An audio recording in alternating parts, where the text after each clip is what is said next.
Plus. Tous les matins dans le room service à 8h.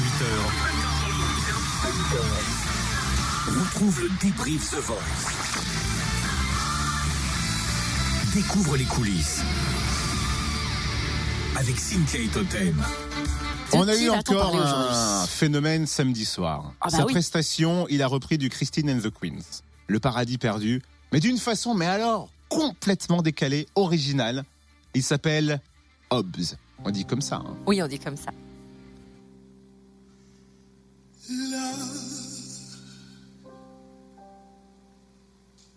Dans ma veste de soie rose,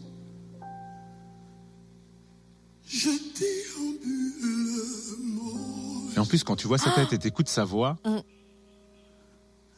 Le crépuscule est grandiose. Ah, c'est un truc, là. Il a une histoire particulière, en plus, avec la chanson. Sa maîtresse, elle l'avait encouragé, en fait, à rejoindre la chorale de l'école, sauf que ses parents ne voulaient pas. Donc, pendant 10 ans, il a dû chanter en cachette.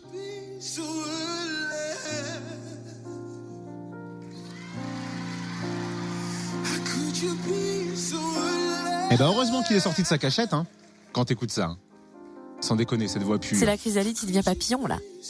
Oh, c'est beau, dis donc. Eh, tu parles bien quand t'es derrière la console, toi. Lui aussi, il parle bien.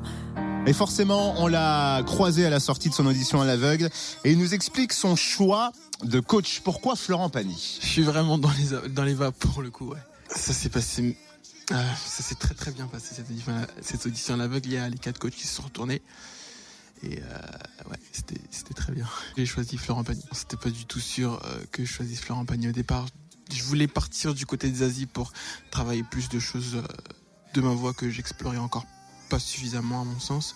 Mais Florent Pagny a su avoir les mots et puis je sais qu'il s'occupe pas mal des voix de mon genre. J'aime beaucoup la puissance, j'aime beaucoup l'émotion, la sensibilité, des choses comme ça. Et Florent Pagny englobe un peu le tout. Elles viennent de Jennifer Hudson, ma mère spirituelle.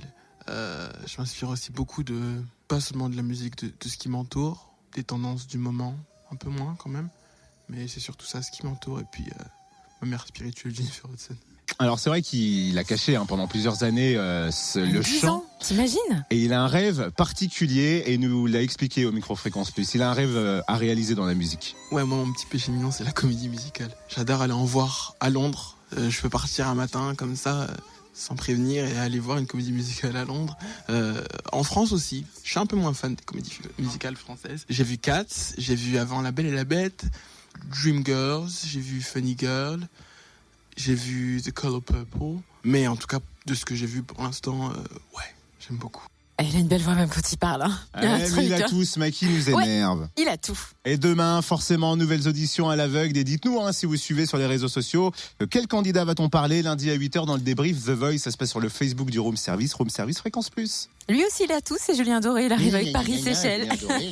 Imagine Dragons juste avant et le bon plan à suivre. Ce sera un concert gratuit pour vous, alors restez avec nous sur Fréquence Plus. Retrouve le débrief The Voice En replay. fréquenceplusfm.com. Fréquenceplusfm.com.